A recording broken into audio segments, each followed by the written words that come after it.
là, parce que vous êtes tous extrêmement compétents, certainement beaucoup plus actifs que moi.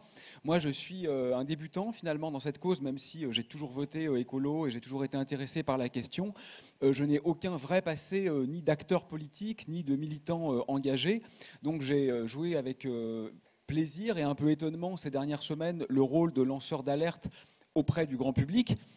Mais vis-à-vis de vous, j'ai absolument rien à vous apprendre. En fait, j'étais beaucoup plus intéressé de vous écouter pendant 2 heures que de vous parler. Donc, je vais faire une petite synthèse extrêmement banale, peut-être simplement pour qu'on se redonne ensemble quelques arguments qui peuvent être utilisés. Mais voilà, je me sens un peu gêné d'être sur l'estrade. Je pense que ma place est plutôt dans la salle.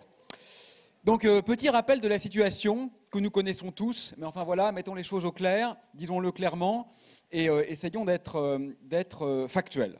Bon, on fait face à une situation sans précédent dans l'histoire de la Terre. Vous savez, la Terre a à peu près 5 milliards d'années, la vie sur Terre a 4 milliards d'années. Moi, dans mon domaine en cosmologie, on parle de l'univers qui, lui, a 14 milliards d'années. Ce sont des chiffres qui sont du même ordre de grandeur.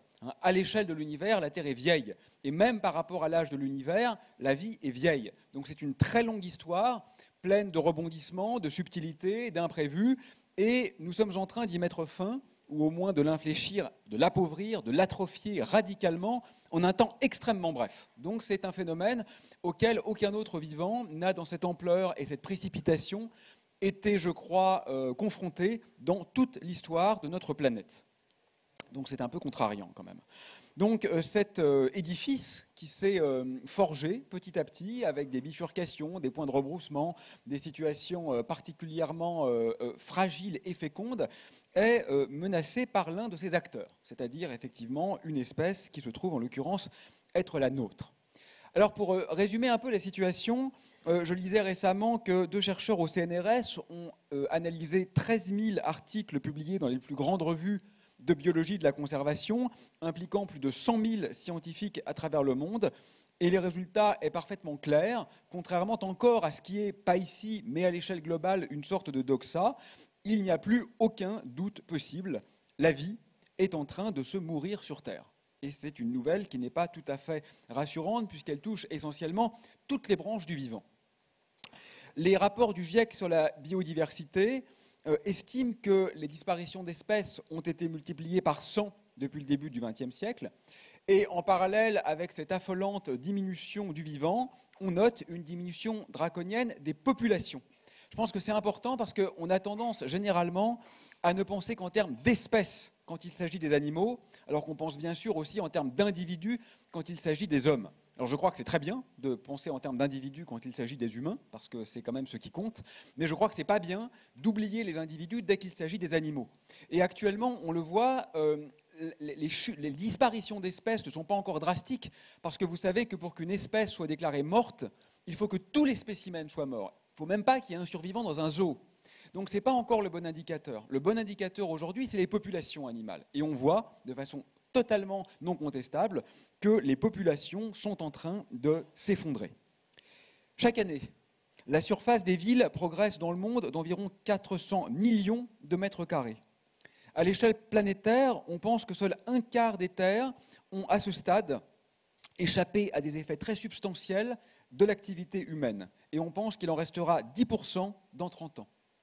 La pollution tue environ 3 fois plus que le sida à l'échelle mondiale, qui lui-même, hélas, n'est pas inactif, et elle cause environ 6 millions de morts annuels et progresse très notablement, en particulier bien sûr dans les pays pauvres, qui bien sûr sont généralement les moins pollueurs.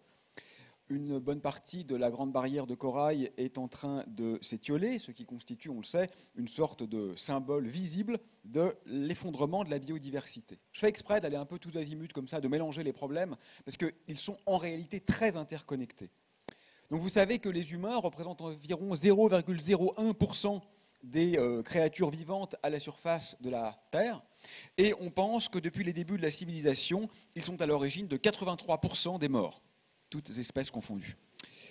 Alors la première cause de cette chute de la vie sur la Terre, on la connaît bien, c'est la disparition des espaces de vie et le fractionnement des espaces de vie. C'est le fait que les vivants, globalement sur Terre, n'ont plus d'endroit pour vivre. Je fais exprès de le dire parce qu'on a beaucoup parlé du dérèglement climatique C'est évidemment un problème majeur, c'est pas moi qui dirais le contraire, on va y revenir, mais je pense que c'est important de ne surtout pas réduire la catastrophe écologique à la catastrophe climatique. C'est un des aspects qui est incontestablement dramatique, mais il n'est pas plus dramatique que les autres. Il n'est pas plus dramatique que la pollution, et il n'est pas plus dramatique que le fait que les espaces naturels sont en train de s'effondrer, et à l'heure actuelle, c'est ça la première cause de chute de biodiversité.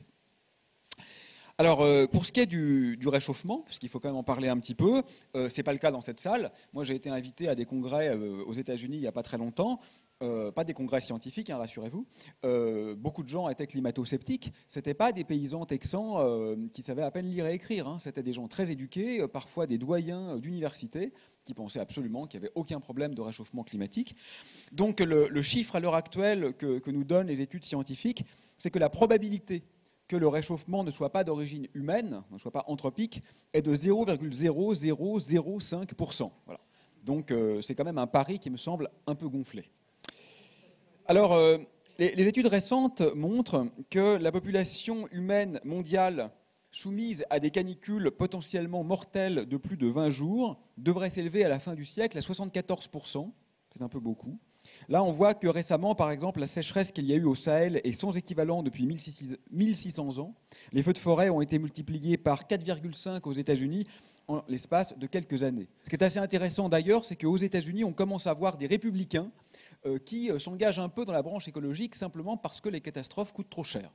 Donc voilà, parfois il y a des effets inattendus, mais ils se disent que même si Trump est fort sympathique, bon, déjà, pour le penser, il faut être un peu fou, mais même si on le pense, eh bien, en fait, son entêtement va finir par coûter trop cher, même à l'économie américaine, indépendamment évidemment de la catastrophe humaine et écologique. Alors les réfugiés, on en a beaucoup parlé. Moi, c'est aussi un problème qui me semble absolument incroyable. Là, je trouve que on avait vu une sorte de faillite quand même de la construction européenne avec la Grèce, qui a été complètement abandonnée à son sort et même humiliée dans son sort. On vient de voir une deuxième faillite avec les réfugiés syriens qui n'ont pas été accueillis, qui n'ont pas été traités dignement. Bon, j'espère que s'il y a un dernier moment pour se rattraper, ben, c'est maintenant. Enfin, on ne peut pas se rattraper, hein, parce que les gens qui sont morts sont morts.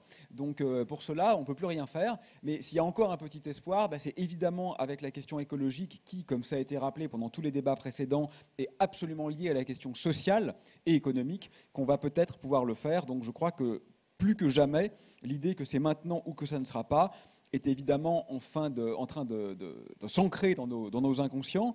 Et il faut voir l'ampleur du problème, parce que même si on se fiche complètement de l'aspect perte de diversité du vivant, ce qui est quand même un aphorisme en réalité, parce qu'un vivant ne peut pas se moquer du vivant, c'est une sorte d'oxymore intellectuel, mais même si on le faisait, on voit bien qu'avec entre 100 millions et 1 milliard, suivant les estimations de réfugiés climatiques dans 30 ans, donc là on parle quand même de choses qu'on devrait vivre si tout se passe bien, en tous les cas que nos enfants vivront. Et donc on parle de très court terme, que ça sera absolument ingérable, ne serait-ce que du point de vue géostratégique. Donc même si on se moque de la vie de ces gens, ce qui est quand même scandaleux, et si on se moque des effets sur la planète en général, de toute façon, il y aura des problèmes de guerre et de conflits qui ne peuvent pas ne pas éclater, vu en particulier notre inconséquence et incompétence pour accueillir quelques réfugiés syriens. Alors, en parallèle de ces aspects humains, il y a des aspects très matériels. Donc, vous savez que cet été, la température a dépassé 51 degrés à l'ombre, hein, c'est comme ça qu'on mesure, dans le sud de l'Algérie. À Oman, pendant un cycle de 24 heures, elle n'est jamais descendue au plus froid de la nuit en dessous de 42 degrés. C'était jamais arrivé. Et on mesurait, il y a quelques années, 54 degrés au Koweït. Là, on rentre dans le réel qui frappe de plein fouet. Hein. C'est-à-dire qu'à ces températures-là, le corps humain, tout simplement, ne fonctionne plus. On est très efficace pour chauffer, on est très inefficace pour refroidir. Parce qu'on n'est pas fait pour fonctionner au-delà de la température corporelle, qui est de 38 degrés. Et donc, à ces températures, eh bien, le corps réagit, c'est-à-dire qu'il détourne le sang vers les capillaires de la peau, il rationne les organes vitaux, le cerveau n'est plus alimenté, le cœur pompe et s'épuise. Donc ça ne dure pas très longtemps. C'est pour ça que je fais une parenthèse, je vais y revenir, mais quand on me parle du problème des privations de liberté qui pourraient être associées à une réforme écologique, d'abord je pense que c'est faux, mais quand bien même ça serait vrai, ça serait dérisoire. Parce que là, il faut se rendre compte que quand on aura des températures de 50 degrés de façon récurrente pendant l'été, on aura une privation de liberté radicale, c'est qu'on ne pourra plus sortir de chez nous. Donc là c'est vrai, c'est une vraie privation de liberté, et celle-là, elle va advenir si rien ne se passe. Donc on a peut-être intérêt à faire de petits efforts pour éviter les grandes catastrophes. Alors évidemment, les animaux subissent aussi ces canicules. En particulier, on observe que des espèces qui sont extrêmement pacifiques sont en train de devenir très agressives. Ça, c'est un effet assez connu sur beaucoup d'espèces de l'augmentation de température. Donc on a essentiellement un dérèglement des comportements. Pour le dire simplement, les vivants deviennent fous. Alors l'ONU, comme vous l'avez remarqué, c'est une institution qui est quand même plutôt posée. L'ONU n'est pas extrêmement connue pour utiliser des termes régulièrement alarmistes. Et pourtant, il y a quelques mois, il déclarait que nous faisons face à une menace existentielle directe. Et ce que j'ai trouvé très intéressant, c'est que l'ONU considère que les objectifs que nous nous sommes fixés sont extrêmement insuffisants. Et pourtant, nous sommes extrêmement loin d'atteindre les objectifs que nous nous sommes fixés. Donc vous voyez le double problème. On n'est pas assez ambitieux dans ce qu'on souhaite faire, mais pourtant on est quand même très loin d'avoir atteint ce qu'on souhaite faire. Donc c'est quand même une catastrophe assez globale en réalité. En parallèle, pour continuer cette petite présentation comme ça agréable, vous savez que l'océan de plastique qui se déplace actuellement dans le Pacifique atteint 3 fois la taille de la France métropolitaine. On estime sa taille à 1,6 million de kilomètres carrés et on pense que cette mer de plastique tue environ 1 million d'oiseaux et 100 000 mammifères par an. Et évidemment, il est en croissance exponentielle. Dans les zones urbaines, 80% de la population humaine est soumise à des niveaux de pollution qui dépassent les recommandations de l'OMS. Et chaque année, 80 000 km² de forêt disparaissent. Ce chiffre est non seulement en augmentation, mais en augmentation rapide.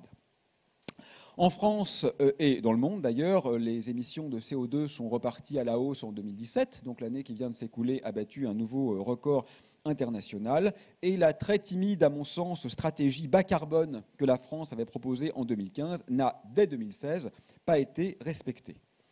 On a observé environ 500 zones mortes dans les océans, c'est-à-dire des lieux où le niveau d'oxygène est si bas que pratiquement plus aucun vivant ne peut exister. Et conjointement, nous avons 89 millions d'êtres humains supplémentaires à nourrir chaque année. Donc ça, c'est la situation. Peut-être comme je ne vais pas y revenir, je dis un mot là-dessus parce que je suis très en difficulté avec la question démographique. Donc je ne vais pas en reparler, donc je l'évoque rapidement. La question démographique est très compliquée. Moi, je fais exprès de ne pas l'aborder parce que c'est trop facile. Faire reporter tout le problème sur la question démographique, c'est-à-dire sur les problèmes où la démographie est élevée, c'est-à-dire sur les pays pauvres, c'est vraiment trop facile, trop injuste, et finalement, c'est faux. Voilà. En plus, il y a un effet direct, mais je suis blanc, ça vous l'avez remarqué, et je suis un homme. Et en tant qu'homme blanc, je ne vais certainement pas dire à la tribune que ce sont des femmes noires qui doivent faire l'effort de faire moins d'enfants. Donc, je ne vais pas le faire, et je pense que c'est important de ne pas le faire. Voilà. C'est vrai qu'on est probablement un peu trop nombreux, c'est vrai. Mais la démographie n'est pas du tout exponentielle, à la différence de l'utilisation des ressources. Elle est en train de talonner, donc elle augmente toujours, mais elle va s'amoindrir. Et je pense que même s'il serait sans doute préférable qu'on soit moins nombreux, avec une meilleure répartition des richesses et des ressources, on peut vivre bien mieux à 12 milliards qu'on ne vit actuellement à 8 milliards environ. Donc la démographie, je ne dis pas que c'est une question qui ne se pose pas, mais d'abord, ça serait un peu indécent que ce soit nous qui la posions. C'est à ceux qui la vivent de la résoudre. Et ensuite, ce n'est pas le problème principal à mon sens. Voilà. Alors, quelques ébauches de solutions. Bon, là, je suis complètement hors de mon champ de compétences, mais bon, tant pis, on a dit qu'on était bienveillant. Bon, quand même, la première ébauche de solution évidente, c'est de consommer moins. En tous les cas, pour ce qui est de la consommation matérielle, parce que je vais revenir sur l'aspect un peu immatériel qui n'est pas tout à fait négligeable non plus. Bon, alors là, si quand même, je redeviens compétent pendant 10 secondes, parce que c'est une loi physique qui est bien connue. Voilà, une croissance exponentielle n'est pas possible dans un monde fini pendant un temps infini. Ça, c'est bien connu, mais en physique, dans ma discipline, on a un très joli mot pour ça, on appelle ça une instabilité. Un système qui est en croissance exponentielle. Vous savez, c'est un peu comme si là je prends le micro et que je l'approche du haut-parleur, ça va faire du Larsen.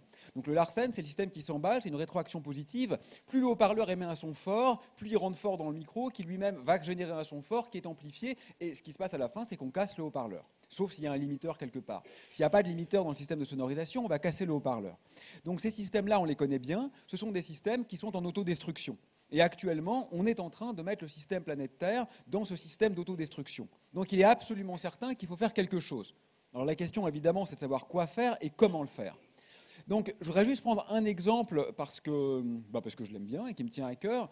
C'est l'exemple de l'alimentation. Donc, tout à l'heure, Éric Piolle a mentionné qu'à Grenoble, on proposait au moins une fois par semaine des menus végétariens aux enfants. Je trouve ça très bien. Et là, il faut être un peu raisonnable. Voilà, on m'a reproché, hein, entre beaucoup d'autres choses, de vouloir faire de l'écofascisme ou du stalinisme vert. Tout ça parce que, oui, je pense qu'il faut effectivement qu'il y ait un peu de décision politique. Voilà, et ça, je pense que c'est essentiel. Alors, il n'est pas question d'interdire la viande demain. Hein. Moi, je suis végétarien, mais je sais très bien que c'est pas souhaitable que ça se passe comme ça. D'abord, ça ne va pas se faire, et ensuite, ça serait sans doute pas souhaitable que ça se fasse comme ça. Mais le fait, par exemple, qu'une alternative végétarienne soit proposée dans les collectivités locales, dans les écoles, dans les restaurants d'entreprise, ça, c'est quand même quelque chose qui ne serait pas extrêmement compliqué, que personne ne pourrait taxer de fasciste, puisqu'on ne serait pas obligé de choisir cette alternative. Mais aujourd'hui, je vous assure, alors c'est pas un restaurant d'entreprise, hein, mais sur une station d'autoroute, si vous voulez trouver un sandwich en viande, c'est impossible. Il n'y en a pas. Alors vegan, j'en parle même pas, mais végétarien, il n'y en a pas. Et pourtant, la question de l'alimentation végétarienne, je trouve, elle est assez archétypale parce que c'est un exemple où il n'y a absolument rien à gagner. C'est-à-dire qu'au niveau global, on sait que l'industrie de la viande, c'est toutes activités confondues la plus polluante. Donc, ce n'est pas tout à fait un détail. C'est plus polluant que l'industrie des transports. Hein. Donc, c'est vraiment le poste numéro 1 de la pollution. Donc, à l'échelle globale, c'est une catastrophe. À l'échelle des animaux, bon, je n'ai pas besoin de vous rappeler ce qui se passe dans les abattoirs. Donc, c'est 1000 milliards de vivants qui sont tués sans avoir eu de vie, généralement, avant. C'est quand même, à mon avis, un peu ennuyeux. Et puis, au niveau humain, bon, ça, c'est des chiffres OMS. Hein. On sait qu'en passant au végétarien, typiquement, on diminue de 6 à 10% le taux de mortalité prématurée. Donc, en gros, on vit mieux, on vit plus longtemps. C'est un fait, ce n'est pas une impression, c'est les méta-analyses médicales. Donc, on a tout à gagner, mais on ne le fait pas. Alors, là, je trouve quand même que les pouvoirs publics ont une responsabilité, non pas d'imposer, je leur dis pour la 3e fois, parce que je suis un peu fatigué d'être taxé de fasciste, surtout de fasciste, mais enfin bon, c'est pas grave, c'est dans l'air du temps. Donc, proposons, et effectivement, je crois que certaines évolutions se feront de façon assez naturelle en réalité. Mais alors, la question plus globale, effectivement, c'est celle de savoir s'il faut quand même proposer ou imposer. Moi, je n'ai pas d'avis parfaitement clair sur cette question. Mais je pense qu'il faut être un peu pragmatique quand même. C'est-à-dire que, évidemment, on est tous plus ou moins un peu libertaires. Moi, je n'aurais aucun problème à dire que je suis plutôt libertaire, mais dans une certaine mesure. C'est-à-dire que là, par exemple, je suis quand même content que si quelqu'un dans cette salle est en désaccord radical avec moi, il n'ait pas le droit de venir sur l'estrade et de me tirer 2 balles dans la tête. J'en suis content, c'est grâce à ça que ma parole est libre. Et donc, en fait, cette privation de liberté qui fait que vous n'avez pas le droit de me dézinguer, même si vous ne m'aimez pas, c'est ça, en fait, qui me donne aujourd'hui la liberté de parler. Et je crois quand même que ça pourrait être vrai aussi avec la planète. Soyons, bien sûr qu'on est tous pour la liberté. Qui va dire ici, je suis contre la liberté? C'est stupide. On est tous pour la liberté. Le problème, c'est que quand cette liberté est exercée d'une façon qu'elle nuit trop au bien commun, qu'elle nuit trop à la vie sur Terre, peut-être en effet qu'en restreignant par la loi cette liberté, en réalité on se réinvente une beaucoup plus grande liberté, qui est ce rapport apaisé avec le vivant et qui est simplement cette capacité à avoir un futur, qui me semble être en quelque sorte une liberté de niveau et de valeur supérieure. Voilà, merci. Alors après, voilà quelques exemples comme ça, anarchiques, hein, puisque je me sens plus anarchiste que fasciste, donc je peux l'assumer. Actuellement, 0,02% du territoire français est réellement protégé en termes d'écosystème. Il y a des protections souples sur une plus grande partie du territoire, mais généralement, elles ne résistent pas très bien au lobby. Donc, les vrais territoires protégés de façon dure, c'est un pourcentage minime. Donc là, je vois aussi une marge de progression considérable. Il faut qu'on sanctuarise, me semble-t-il, un nombre de zones beaucoup plus important. Les effets dévastateurs de la pollution, vous savez que rien qu'en France, on estime que c'est, encore ces chiffres OMS, hein, je crois, entre 30 000 et 50 000 morts par an. Ça, je trouve, ça devrait nous amener à réfléchir. C'est-à-dire qu'effectivement, s'il y a demain une activité à main armée et que ça fait un certain nombre de morts, ça fera la une des journaux pendant des jours, ce qui est sans doute légitime. Hein, je ne dis pas que c'est pas grave. Dès que quelqu'un meurt, c'est grave. Mais ces 50 000 morts par an, on s'en fout en fait. On n'en parle pas. C'est un non-événement. Et ça, c'est quand même quelque chose qui est complètement irrationnel. Moi, mon fils est dans la salle.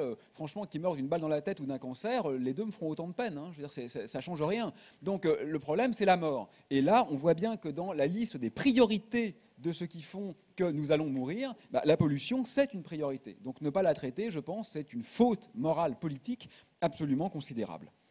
Alors, que faire? Alors, la voiture électrique, on en parle beaucoup, c'est à la mode. c'est peut-être pas mal d'un certain point de vue, mais on voit bien que le problème, c'est un peu comme ce qu'on disait tout à l'heure avec la population, la surpopulation. C'est que bon, l'électricité, elle n'est pas gratuite. Hein. Moi, je connais des gens qui pensaient qu'une voiture électrique, bah, elle ne polluait pas du tout, parce qu'il n'y avait pas de pôle d'échappement. Donc zéro impact sur le monde autour d'eux. Bon, évidemment, l'électricité, il faut la faire. Alors à Grenoble, comme l'a rappelé Eric Piolle, c'est bien, on est plutôt bon élève. Mais enfin, à l'échelle mondiale, bah, cette électricité, elle est loin d'être gratuite. Et ça a quand même le risque de déporter, en fait, hors des villes, la pollution. Et ça, évidemment, c'est quelque chose qui est presque pire, parce que ça fait que, n'en sentant plus les effets directs, on pourrait commencer à croire que tout va bien, alors que ce n'est évidemment pas le cas.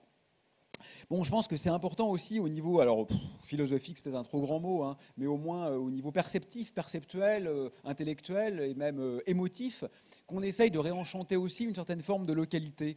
Bon, moi j'ai beaucoup d'amis étudiants qui économisent toute l'année pour faire des voyages. Alors c'est pareil, hein, quand c'est une grande passion, il n'est pas question de l'interdire et de dire à partir de demain, la loi t'interdira d'aller passer tes vacances aux États-Unis ou en Afrique du Sud, ça serait complètement idiot. Mais bon, il faut peut-être quand même qu'on se rende compte que finalement, d'ailleurs moi aussi, hein, il m'arrive de voyager, donc j'ai de leçons à donner à personne. Hein, mais bon, finalement, parfois, en allant discuter avec son voisin de palier, quoi, on découvre un univers qui est radicalement autre, qui est parfois plus riche que quand moi je vais à Stanford pour travailler. Finalement, je fais 12 000 km et je vois des gens qui ont étudié au même endroit que moi, qui font le même métier, et c'est pas du tout une véritable diversité intellectuelle. Donc peut-être qu'il faut aussi quand même qu'on fasse l'effort de retrouver la multiplicité localement, ce qui, je crois, n'a finalement que des avantages.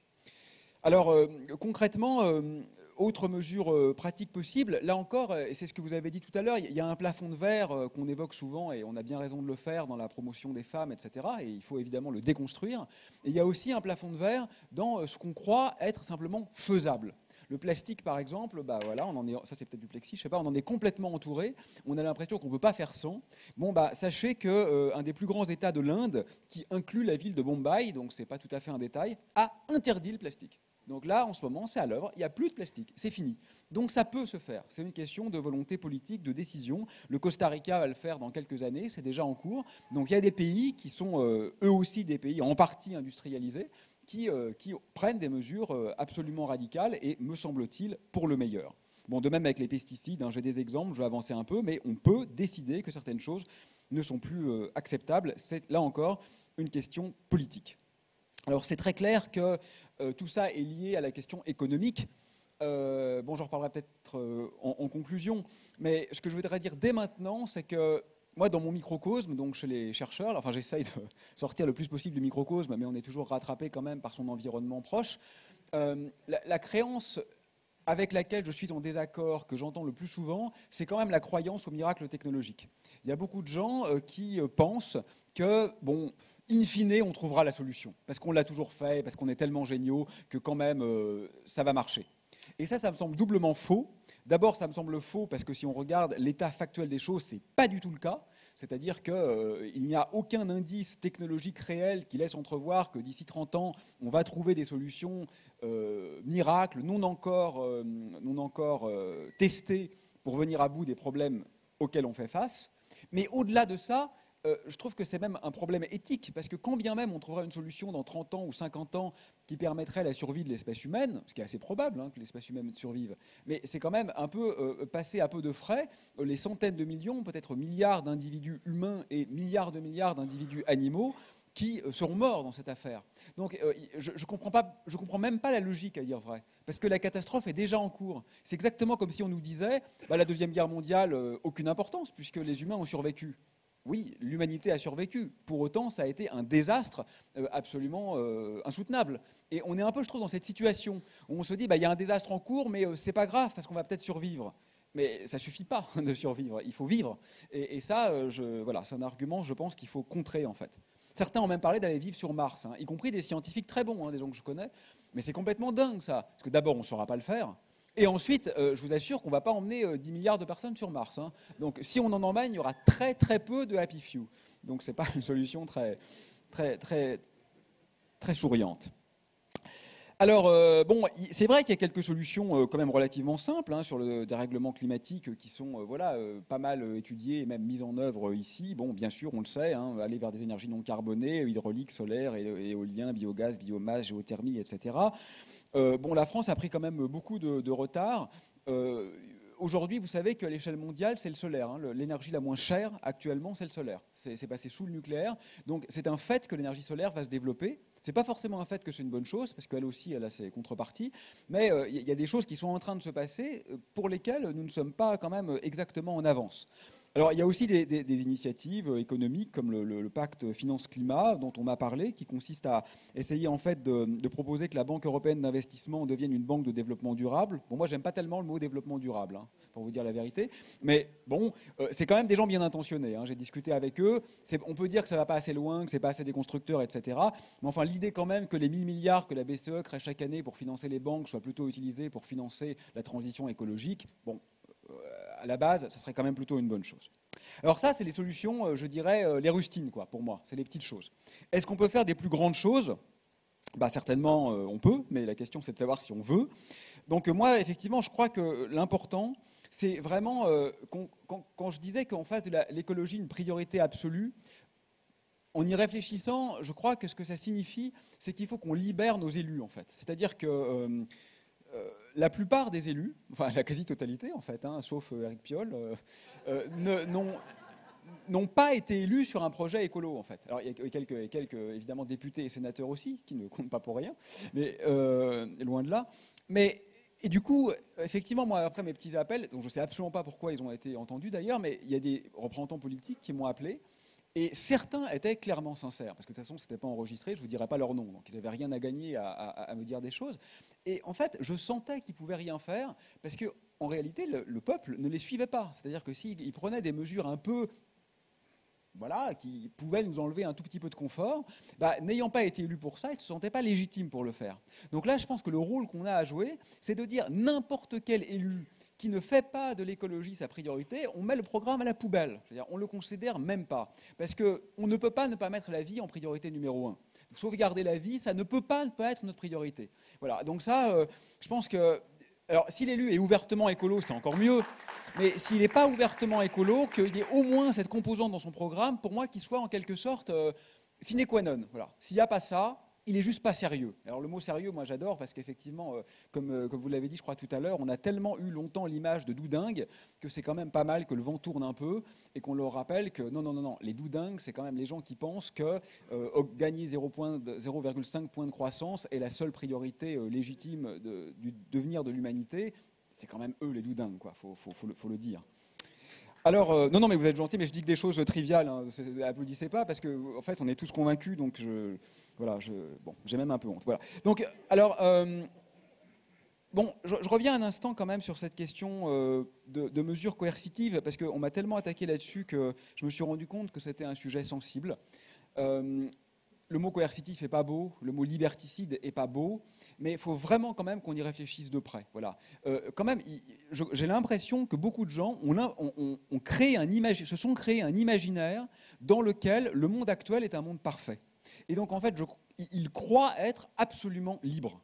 Et donc, dès qu'on leur dit, bah voilà, peut-être que pour le bien de la planète, je vais vous donner un exemple, je vais faire un mea culpa. Et hier, donc, j'ai pris un café avec Éric Piolle et je suis parti prématurément parce que je vendais ma voiture. Voilà. Maintenant, j'ai plus de voiture, j'ai décidé que j'en rachèterais pas.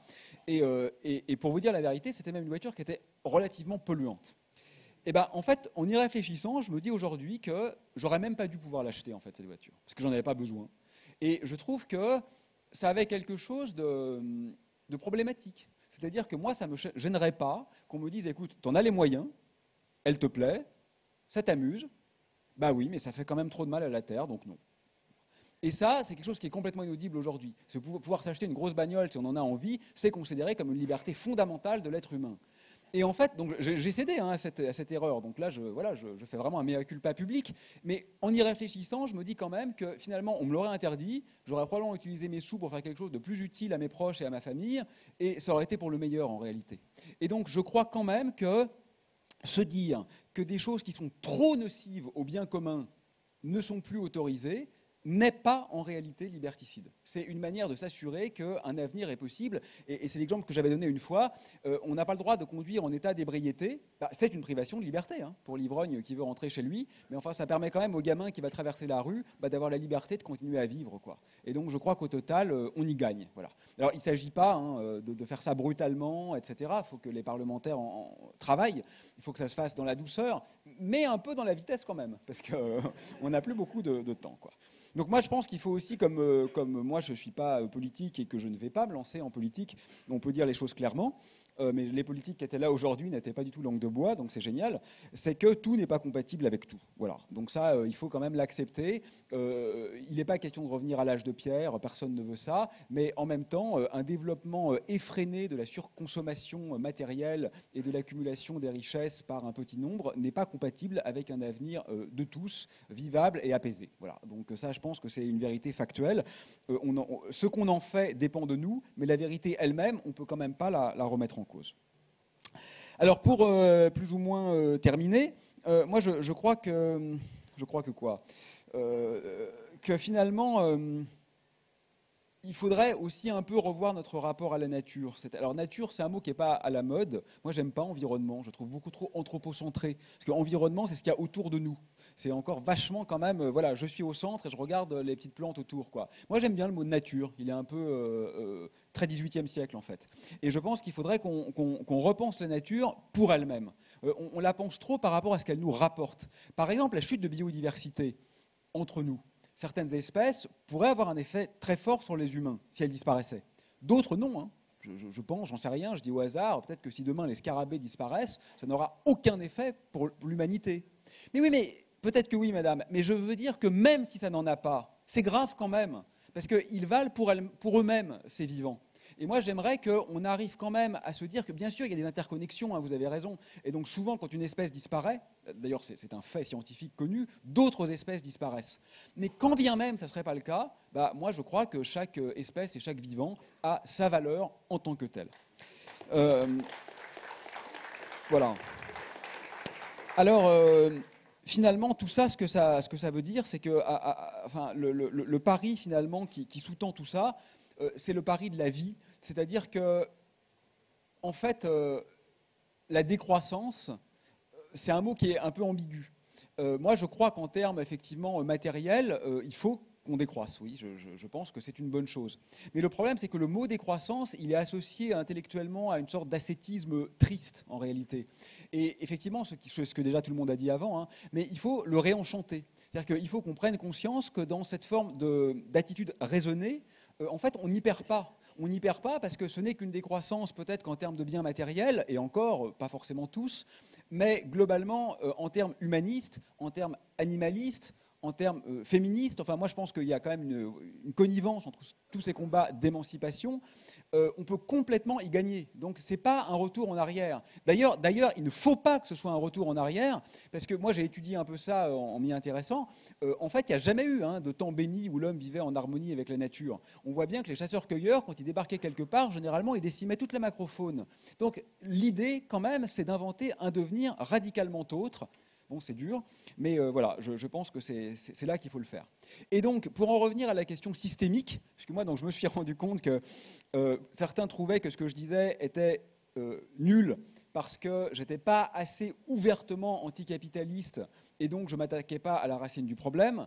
Et d'autres trouvaient que c'était nul parce que j'étais beaucoup trop radicalement anti-système et donc un de ces révolutionnaires chevelus qu'il ne faut pas écouter non plus. Donc on ne peut pas plaire à tout le monde, hein, on est toujours trop ou pas assez extrême suivant nos interlocuteurs. En tout cas, moi, ce que je crois, c'est qu'en effet, c'est très clair qu'il faut une remise en cause économique qui va avec la remise en cause écologique. Est-ce que ça passe par quelque chose d'absolument radical ou par une inflexion? J'en sais rien, mais l'idée que j'ai, c'est de se dire finalement, plutôt que de s'entretuer entre nous sur quel est le bon système, peut-être il faudrait inverser l'ordre et se dire on le fait, on arrête d'émettre du CO2, on arrête d'envahir les espaces de vie, on arrête effectivement de suraccumuler les richesses et on verra bien après quel est le système qui permet de le faire.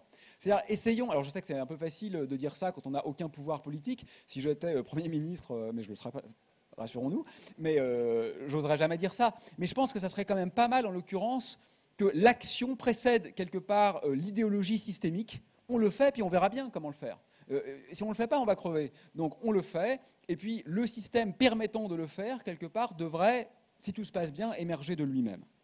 Donc je conclus. J'avais fait une petite liste, là c'est un petit texte qu'on va peut-être publier dans quelques temps, mais c'est des choses vraiment très basiques, sur ce qui me semble être les 6 ou 7 points qui pourraient nous permettre de nous en sortir.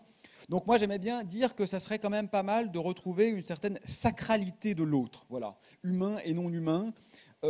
C'est vrai que quand on vit, on a toujours un impact négatif sur d'autres vivants, de temps en temps, potentiellement, ça c'est inévitable. Mais ce qui est très important, c'est que ce n'est pas parce qu'on peut faire un peu de mal que tout le mal est autorisé. Je veux dire, dans nos relations humaines, on a tous déjà blessé des gens dans notre vie. Volontairement ou involontairement, personne ne peut dire « j'ai jamais fait de peine à quelqu'un ». Mais ce n'est pas pour autant qu'on est autorisé à massacrer affectivement nos proches. Et je pense que c'est pareil avec le vivant. Je vais sans doute écraser une fourmi en sortant de la pièce, mais ce n'est pas pour autant que tout est autorisé. Je pense qu'il faut qu'on hiérarchise nos désirs et nos intentions. C'est-à-dire qu'on est tous traversés de contradictions, et moi peut-être même encore un peu plus que d'autres. Il faut qu'on les mette sur la table et qu'on les regarde en face et qu'on se demande simplement là où on met la priorité. Et je crois que si on se le demande rationnellement, on va assez vite en fait tous tomber d'accord. Travailler à redéfinir nos indicateurs. Voilà, ça c'est très important pour moi, parce que pour que la décroissance ne paraisse pas être quelque chose de triste, il faut qu'en fait on ait des indicateurs de notre situation qui ne soient pas seulement les points de PIB ou ce genre de choses. C'est-à-dire qu'avec des indicateurs mieux foutus, qui intègrent ce qui est vraiment la qualité de vie et même le bonheur, en fait, c'est une chose toute simple, mais enfin c'est quand même ça, quoi, vivre. Je suis absolument persuadé que cette décroissance apparaîtrait comme une croissance. Donc ça c'est quelque chose à travailler. Bon, réenchanter quand même un peu ce rapport au réel, ça fait un peu cucu, je crois que c'est un peu cucu d'ailleurs dit comme ça, mais bon, finalement, voilà, quoi, il y a quand même de l'étrangeté, du sublime un peu n'importe où, et je pense que c'est aussi à nous de le voir, quoi, et voilà, et moi, on s'en fout de ma vie, mais voilà, il faut qu'on le fasse. S'astreindre aussi quand même à un peu de sérieux. Voilà, ça j'y tiens. Présentons tous la transition écolo comme quelque chose de sérieux, de rationnel et de raisonnable. Ça, il faut vraiment qu'on s'habitue à présenter les choses comme ça, parce que sauver la vie ne peut pas être considéré comme secondaire. Je trouve que ça serait aussi important de renouer avec un peu de continuité. Vous savez, les frontières, les barrières que nous avons érigées entre l'homme et l'animal, entre l'homme et la nature, entre la culture et la nature, etc., ou comme on le disait tout à l'heure, entre les Français et les Syriens, enfin bref, toutes ces frontières sont quand même toujours extrêmement violentes. Alors, je ne dis pas qu'aucune frontière n'est bienvenue, je pense qu'on en met tous à un certain niveau, hein. C'est normal, je veux dire, on peut avoir une zone de protection qui nous permet de vivre en sérénité, mais il faut quand même bien voir que, surtout quand elles sont insidieuses et non dites, elles sont quand même ultra violentes. Donc ça ne veut pas dire qu'il faut toutes les faire voler en éclats, mais au moins il faut assumer leurs conséquences qui sont généralement assez gigantesques. Je pense qu'il y a aussi un énorme projet d'éducation. Là, je disais tout à l'heure que mon fils est dans la salle. Il apprend plein de choses que je trouve plutôt chouettes. Moi, je ne fais pas partie des nostalgiques ou des pessimistes. Je trouve que ce qu'il fait est plutôt mieux que ce que je faisais. Je suis peut-être le seul à le penser, mais moi, je ne trouve pas du tout que tout se perd, etc. Je trouve qu'en termes éducatifs, c'est plutôt sympa ce qu'ils font. Mais j'ai vu quand même très, très, très, très peu de formation au désastre écologique en cours. Il y en a un peu, plus qu'à mon époque. La dérivée dans le bon sens. Oui, dérivée, c'est un truc de physicien, c'est la variation, mais elle est encore très très petite, quoi. Donc ça, il faut quand même vraiment l'amplifier. Et puis revendiquer un futur qui ne soit pas la répétition d'un passé archaïque. Ça peut pas suffire. Voilà, donc en conclusion, on parle, ça fait 3 fois que je dis en conclusion, c'est un argument rhétorique, mais là c'est la vraie.